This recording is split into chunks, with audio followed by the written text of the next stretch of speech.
Hello everyone, and welcome once again into the course of CMOS VLSI design. Now today's lecture is VLSI design flow. So in the today lecture, we will basically discuss that when the chip is being fabricated, what are the various steps which are taken care into the consideration. So before moving towards the VLSI design flow, firstly we should understand that what is a system.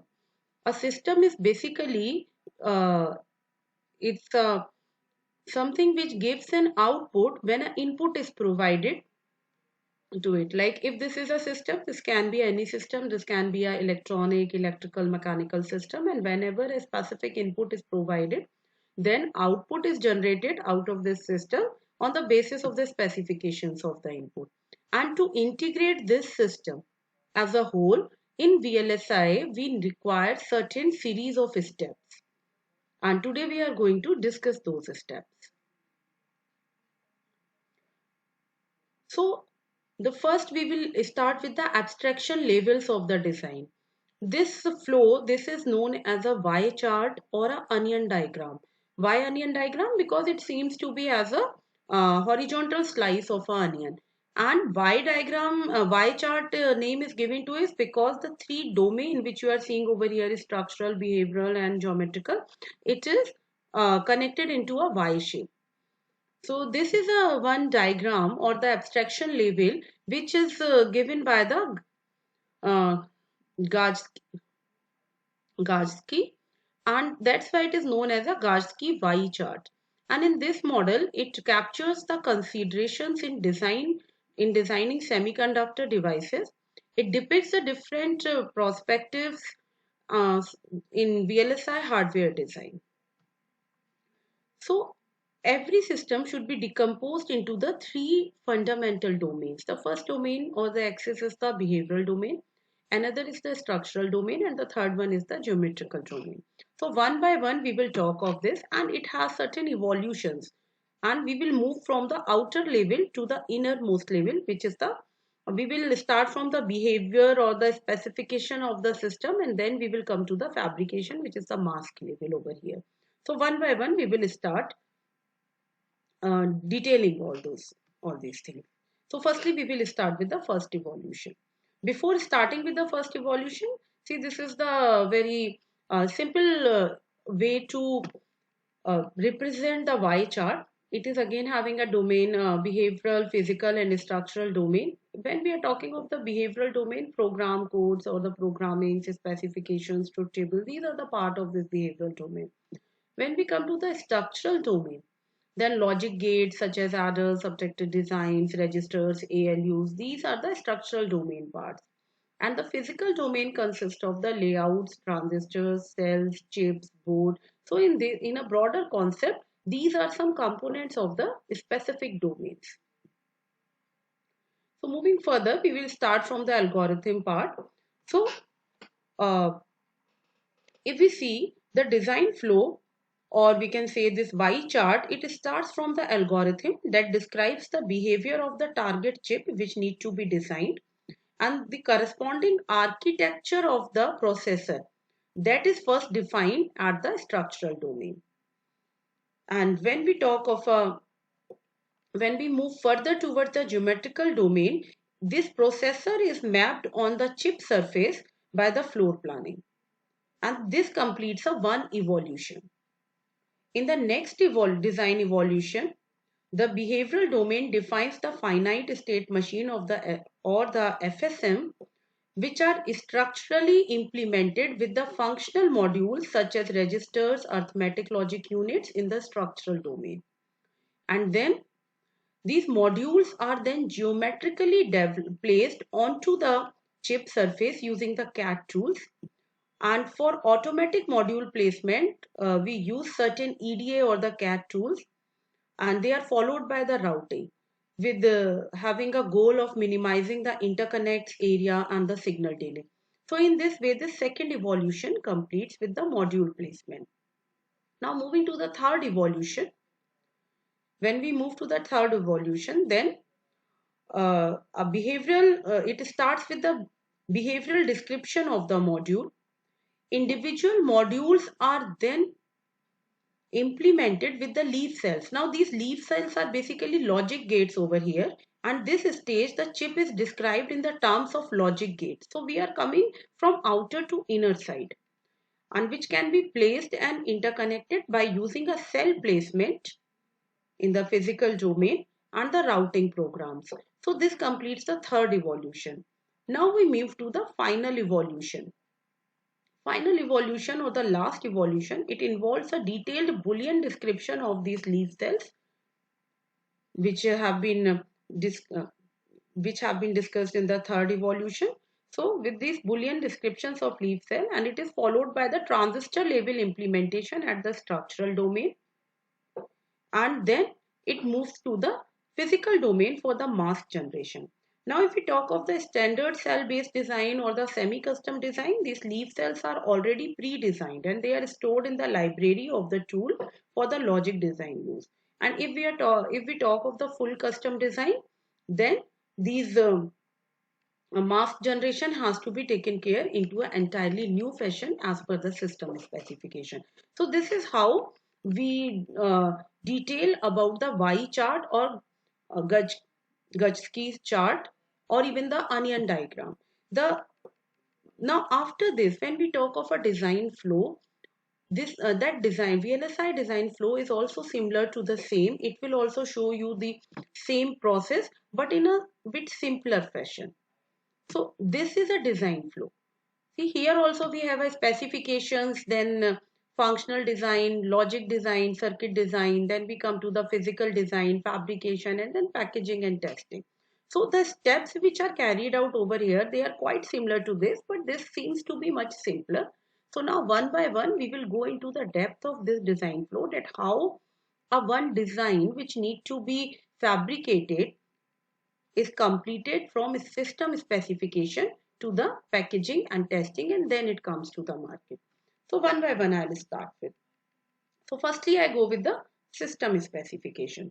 So when we talk of a system specification, this is the very first step of the design process, and it lay down the specifications of the system, and these specifications are such as performance, functionality, the physical dimensions like size of the chip, and the fabrication technology on which the chip need to be fabricated, the design techniques which need to be considered. So these are all are the part of the system specifications. And this specification of a system, it is a compromise between the market requirement, technology used, and the economical viability, so that it will cover all the three areas, like whatever is demanding in the market, that should also be fulfilled. The technology, the recent technology should also be incorporated into it, and it should be economical viable also. And as the end result of the specifications, the parameters such as size, speed, power, and functionality, they come into the picture, and those are given to the designers to move further with the for building up the design. Now the next steps comes for the architecture level.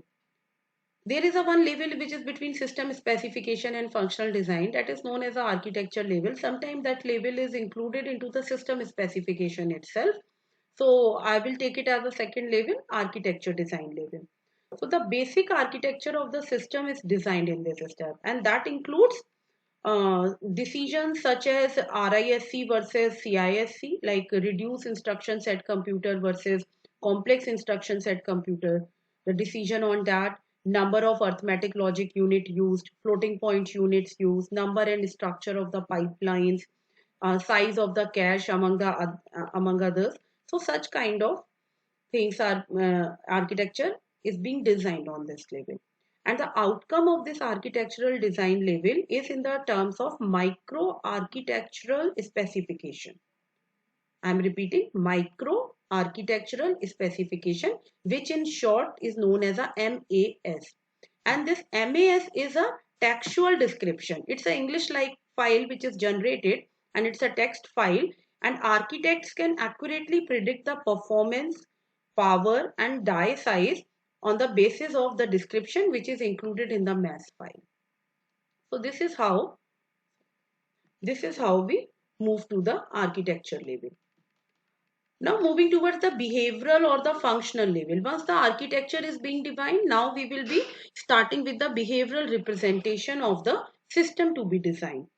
And now in this, the main functional unit of the system is being identified, and it also identifies the interconnection between these units, and like area, power, and other design parameters of each and every unit is also estimated at this level. So basically in total, if I say the key idea is to specify the behavior in terms of input, output, and timing of each unit without specifying its internal actual architecture, only the behavior will be designed over here. And the outcome of this functional design, it is usually a timing diagram or other relationships between the units. And this information of improvement of the overall design process and reduction of the complexity of subsequent phases, it is maintained into this level. And yes, very important to say over here that the behavioral design is at large, it is a manual step with little or even no automation help available. So it is mostly carried out manually into the industry. Then we come to the logic level, which is also known as a gate level. Here we define or we uh, process the design of the system onto a logic level, means onto a logic gate level. So when I talk of this step, in this step, the control flow, word width, and register allocation, arithmetic operations, logical operations of the design, which is need to be fabricated, that is being derived and tested.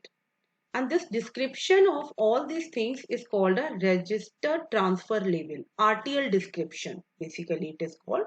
And this RTL, it is expressed in a hardware description language, that is a HDL language. Either by using VHDL or by using Verilog, we can have this RTL description of the design which is need to be fabricated.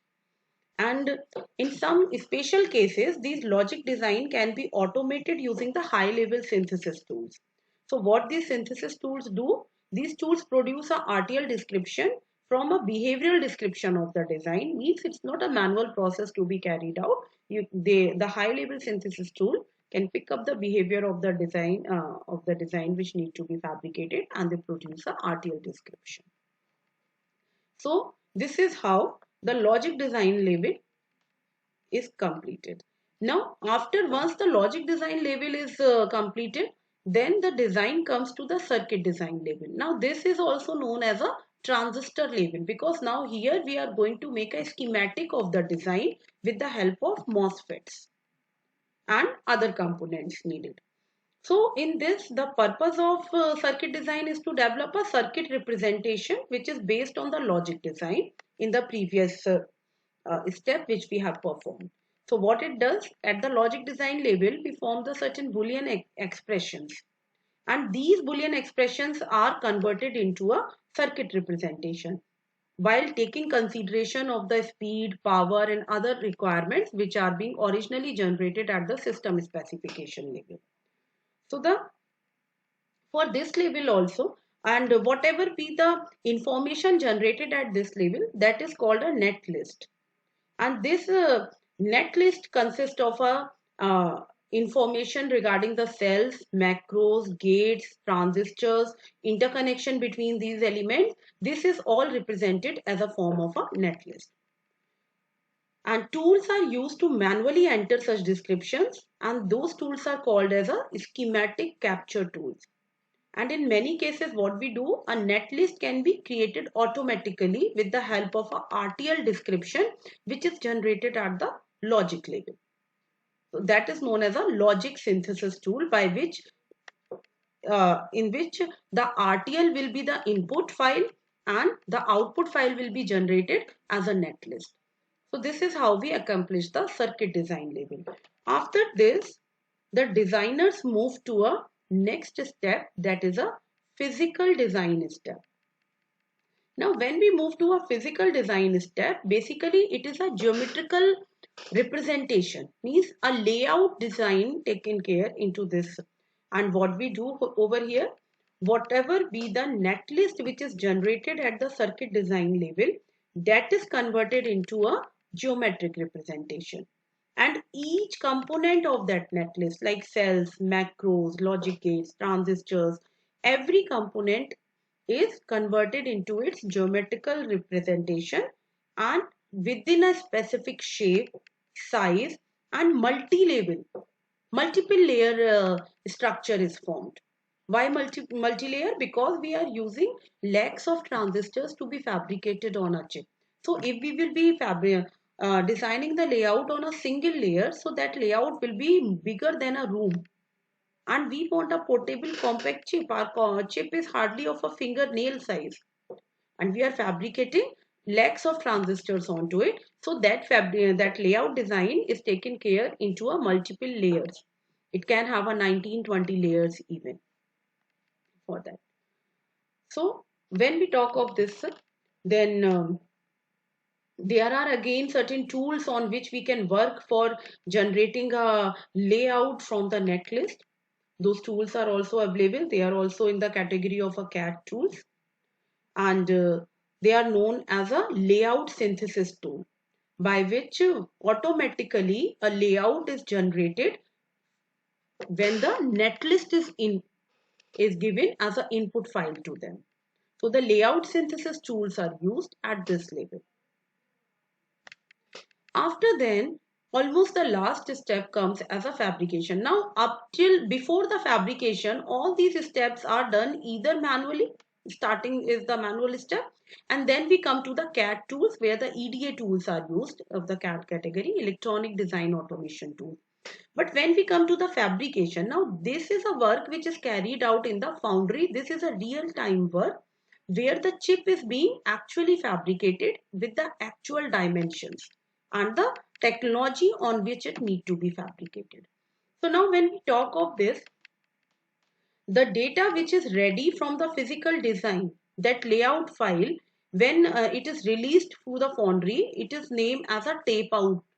That data is known as a tape out, and that layout data is converted into a number of photolithographic masks for each and every layer, and these masks identify spaces on the wafer and where certain materials need to be deposited, diffused, or even removed. So for each and every process, number of photolithographic masks are being generated. And we know that fabrication is a multifold process. In this, we have several steps which involves the deposition, diffusion, oxidation, metallization, etching. So there are a number of steps, and each step require a different mask. So more than a dozen masks is needed to fabricate a one single to complete a one single fabrication process. And mostly the 8-inch diameter silicon wafer is used, and on a one single silicon wafer we can produce hundreds of chips depending upon the size of that chip. And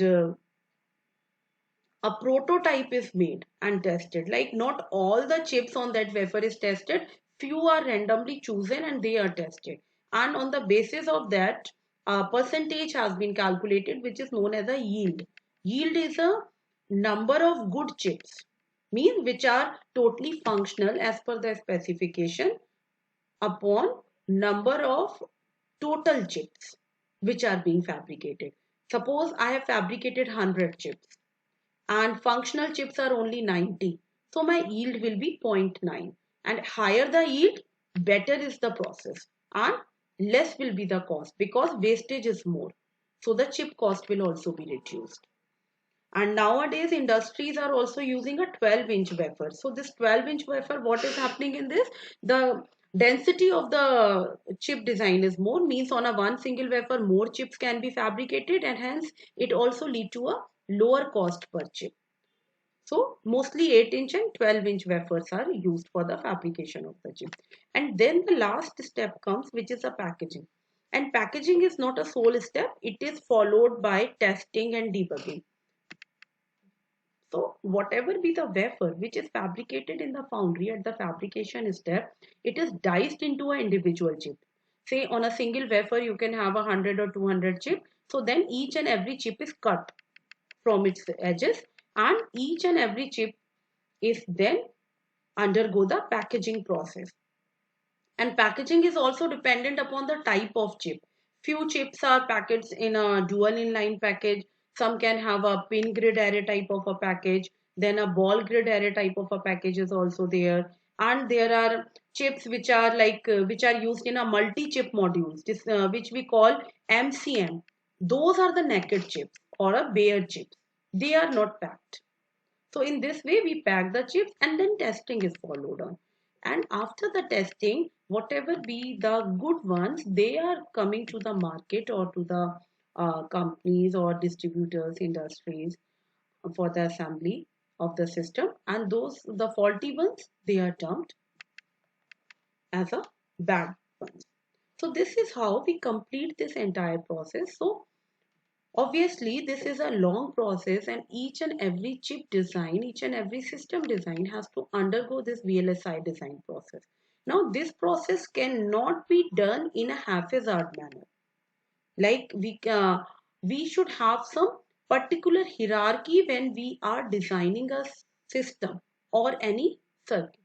So, if we are designing a system, suppose if I have to design uh, a CPU. Now, if I have to design some processor, now I cannot pick any of the module of the processor first, and I cannot say that I will design this first and this last. So what happens? To provide a ease of the design, to provide a comfortable platform, a design hierarchy is always being followed. And that design hierarchy assures that how each and every system can be implemented with a simplicity and with a less time even and a less complexity. But before going towards the hierarchy, we first talk out about this front end and back end design.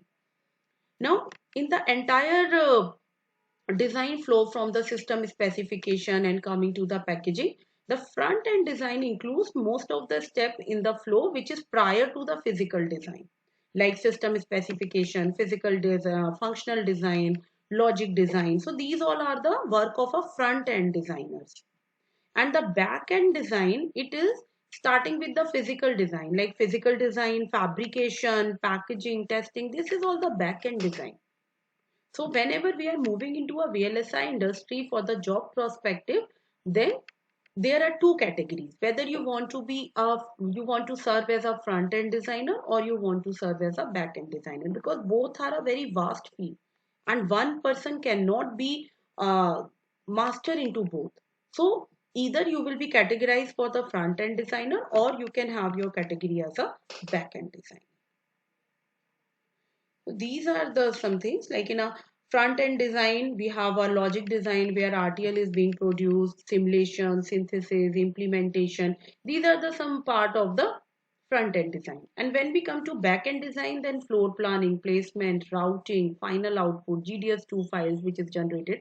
These all are the back end design. The foundry work where the fabrication is taken care. And this is one thing, foundry, uh, where we in the India we don't have this unit, foundry. Other than else, all the work is carried out in India. All the work related companies are well established in India. And verification, this is a step which is taken care after each and every process or the flow step. Like if we are doing the functional design step, then we should verify whether it is okay or not. When again we are doing the physical design step, then again the verification comes into picture, because the output of the previous step becomes the input of the next step. So if each and every step is not well verified, then again entire process has to be repeated. That's why verification is carried out after each and every process step.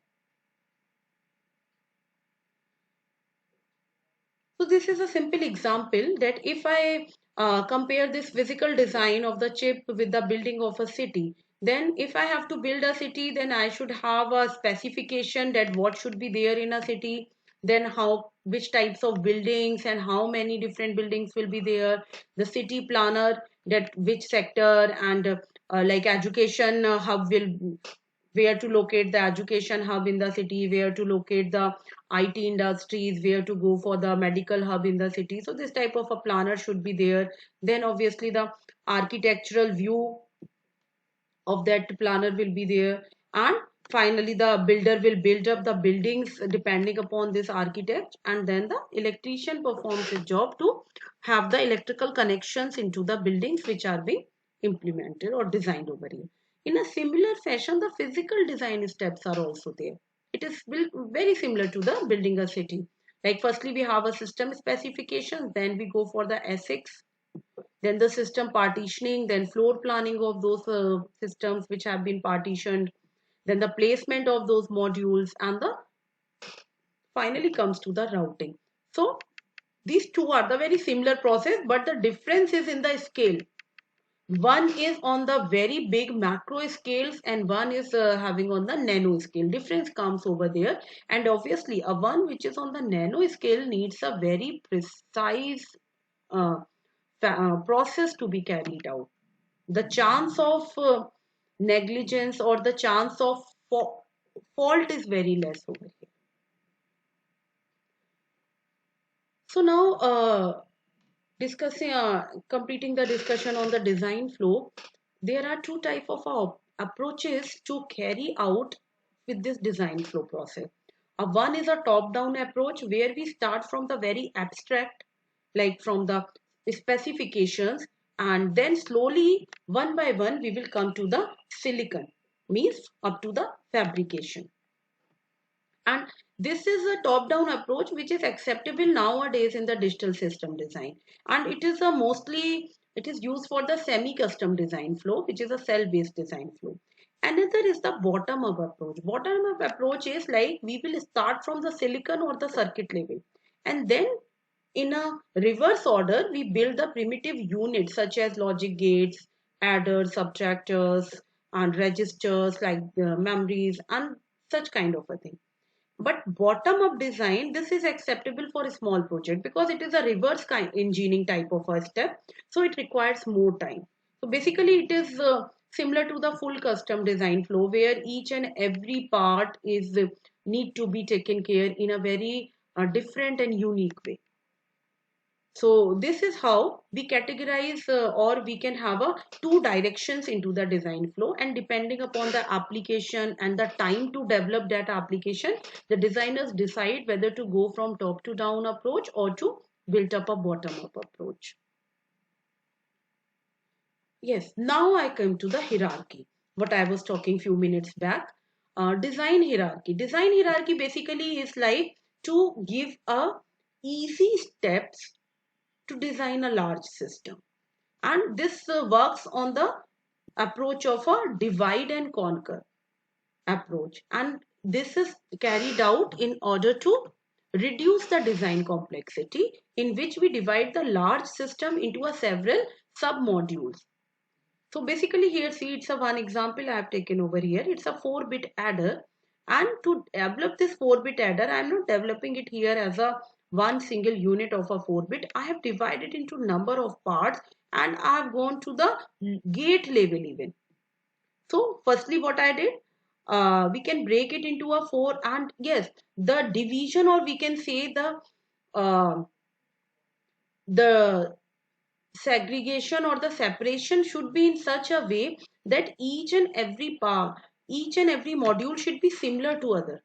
If the modules will be similar, then it is easy that if I can generate a 1-bit adder and I will verify the functionality of all the component of this 1-bit adder, then my task is completed. What I have to do, I have to I have to make the parallel connection. I have to copy this 4 times, make a parallel connection, and my 4-bit adder will be ready. So that's why classical technique for reducing the complexity of IC design carries this hierarchical design, and it has 3 steps into it: regularity, modularity, and locality.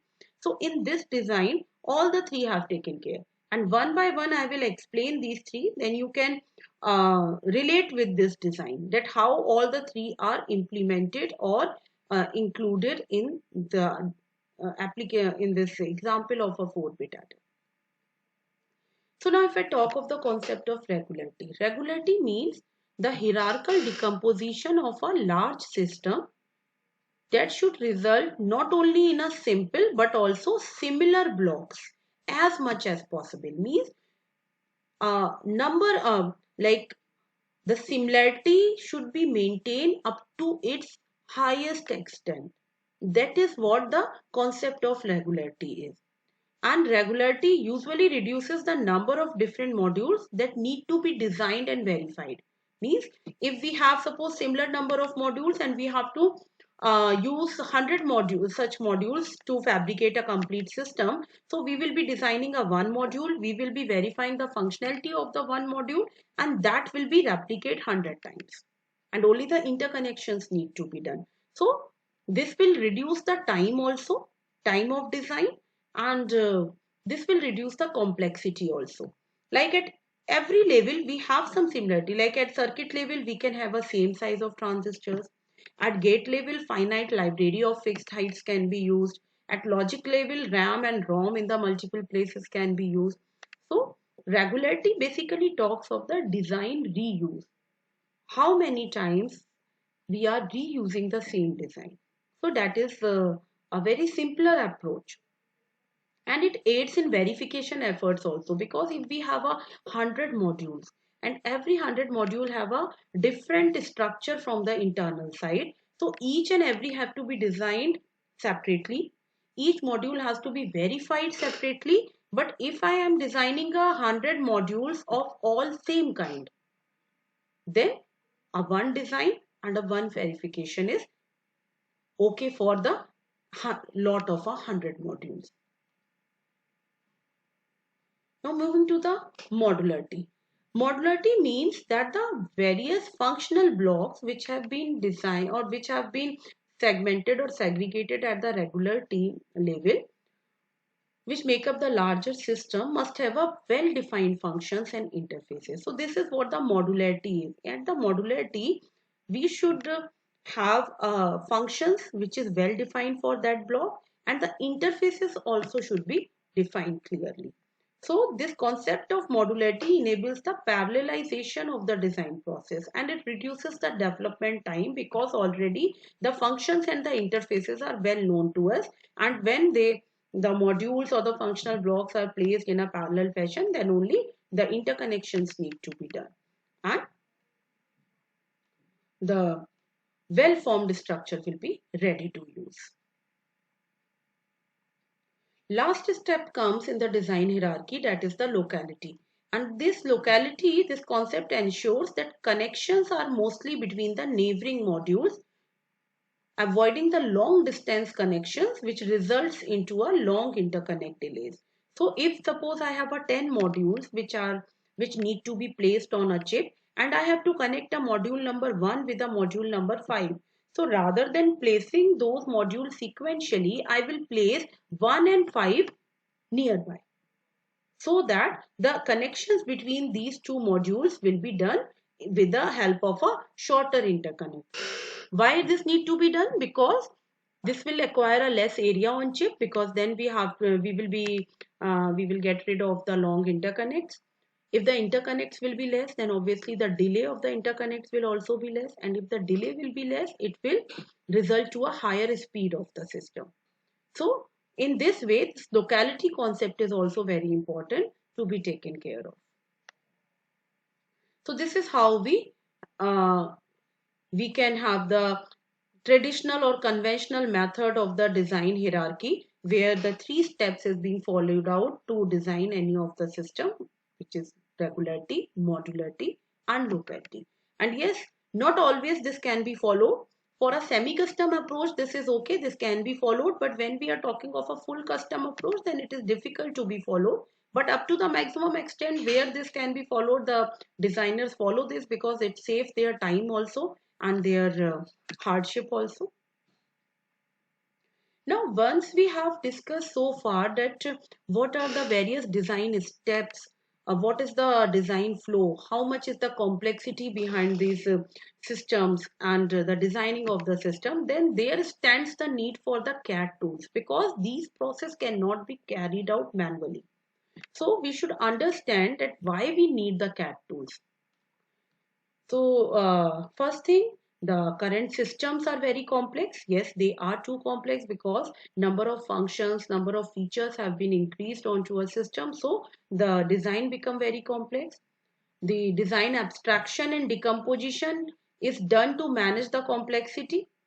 So this can be done very easily with the help of the CAD tools. Tools automate the process of converting your design from one abstraction label to another.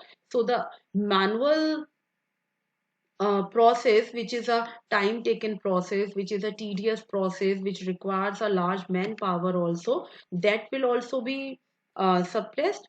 And automation, the CAD tools automatically convert a one type of a file into a other type, so that which can complete the design flow very fast.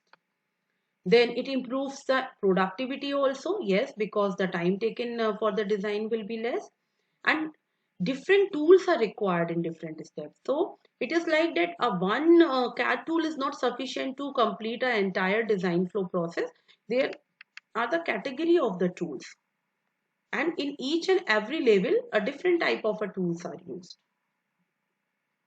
and these tools are classified into a broader four sections, which are editors, simulators, analyzers, and synthesis.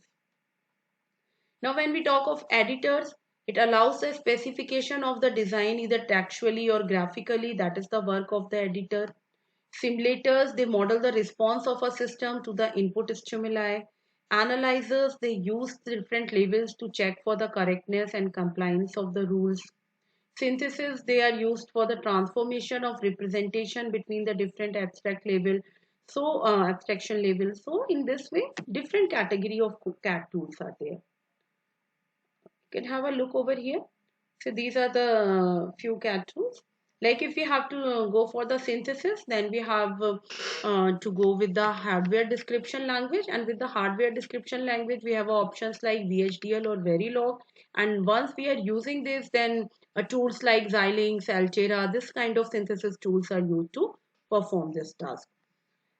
With the layout editors or the layout designers, we have Synopsys, Cadence, which are worldwide used tools and industry used tools also. Then for the education purpose, we use Microwind, Magic, Tanner, Mentor Graphics. There are certain tools for this also. Similarly, for the simulation and verification, we use Spice or HSpice.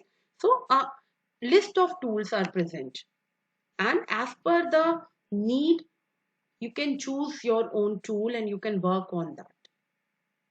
So this is how we complete the entire design flow, and we understand that how a chip fabric is fabricated, and it comes to a market for the purchase or the sell purpose. Now before ending this lecture, I would like to show you a simple short video in which you will see that what is the process of making a silicon wafer or a working chip from the sand. Thank you so much.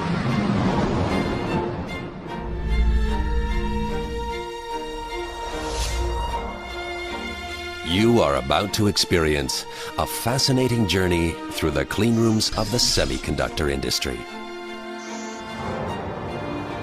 See integrated circuits in the making at one of GlobalFoundries' chip factories.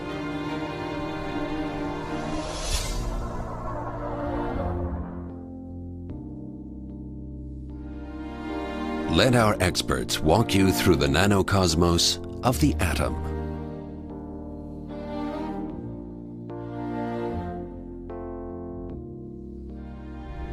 A world that normally remains hidden from our eyes.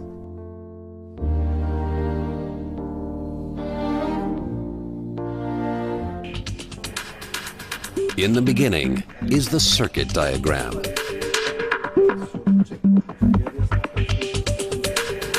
At design centers around the globe, experts collaborate to design circuit diagrams, sophisticated integrated circuits like microprocessors, high graphic processors, and wireless communications ICs.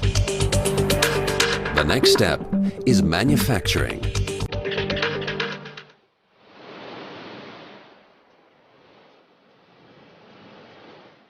The disk substrates for the microchips are made from quartz sand and are called silicon wafers.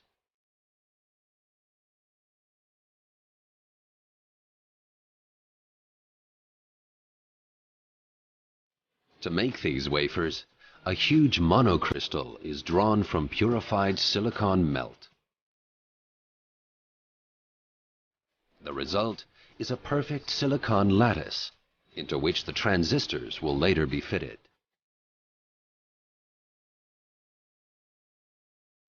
However, impurities pose a threat to these flawless silicon crystals.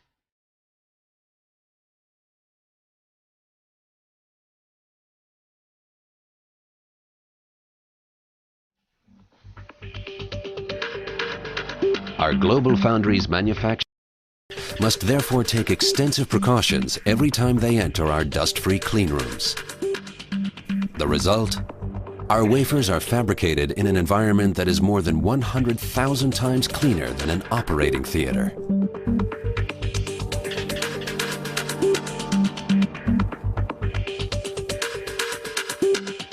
Completely free of dust, the silicon discs arrive at the clean room.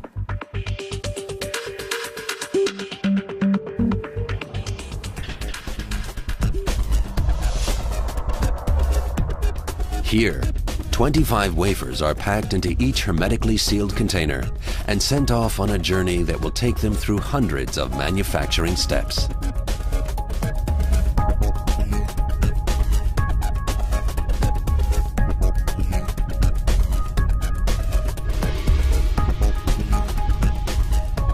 Photolithographic techniques transfer the circuit structures to the wafers, rather like slide projection.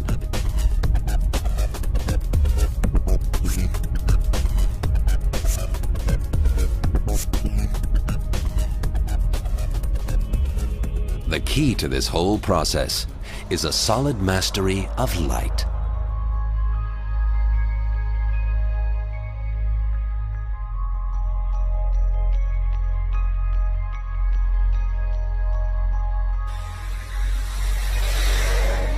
The silicon disc is spin-coated with a photosensitive resist. UV light transfers the circuit structures depicted on a mask to the wafer. The exposed parts of the resist are soluble and are removed by a developer.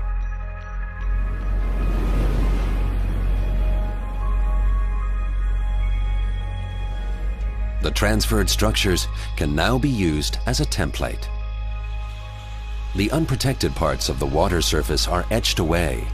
The structures of billions of small current switches are generated on each wafer, tiny transistors.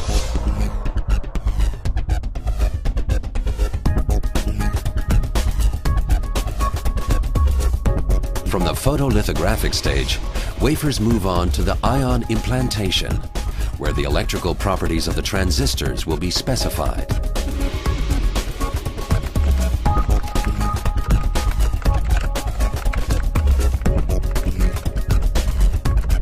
Here, the engineers make good use of one of silicon's most important properties. Silicon is a semiconductor, which means that its conductivity can change via a high precision emplacement of so-called dopant atoms.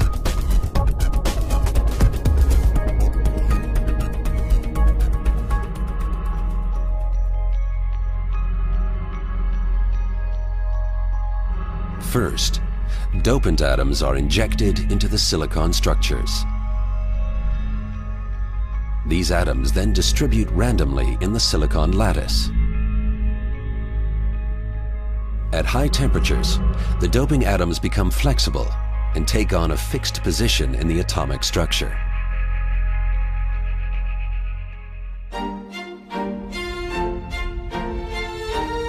The complexity of manufacturing tiny transistors requires a clean room as big as 2 soccer pitches.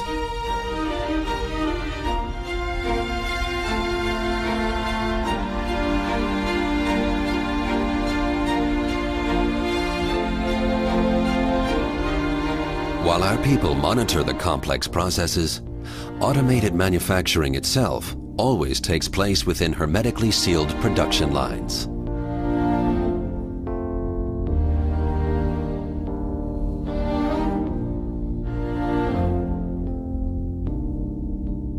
Copper dominates the next process step. The finest interconnect wires link up billions of separate transistors to form integrated circuits.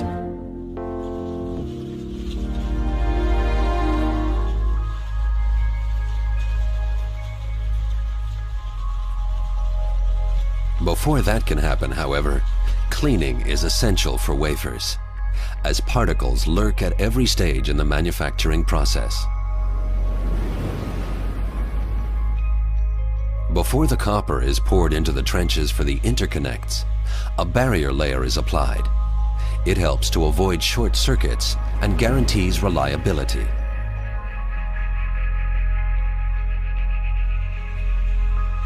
The trenches are then filled with copper.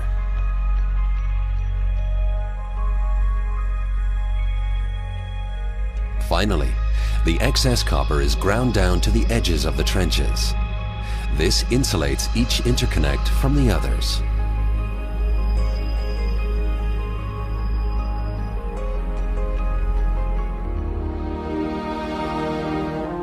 A microchip made of copper wiring established GlobalFoundries as the first company in the world to adopt copper in volume production.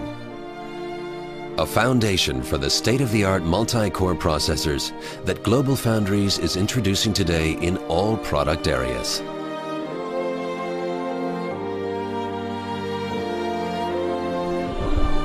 To keep us on the leading edge of the world's chip makers, electron microscopes constantly monitor every step in the manufacturing process, down to the atomic structures of each individual transistor.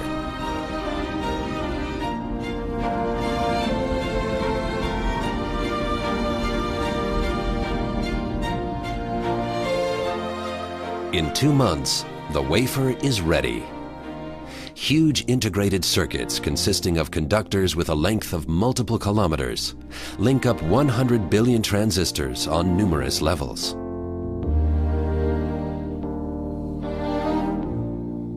And that in a space no larger than a fingernail.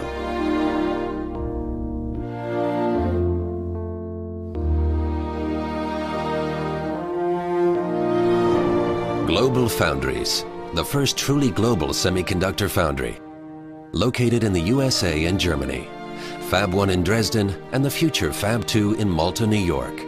Together they'll be 2 of the most advanced chip factories on Earth and a testing ground for the very latest microelectronic innovations from around the globe.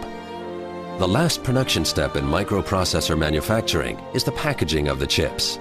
In preparation for this step, tin silver pellets are applied on the wafer. They will link the chip to the frame. Via the finest saw blades, the chips are cut off the wafer. The flip chip method is used to bond the chip to the frame, which is sealed with a cover.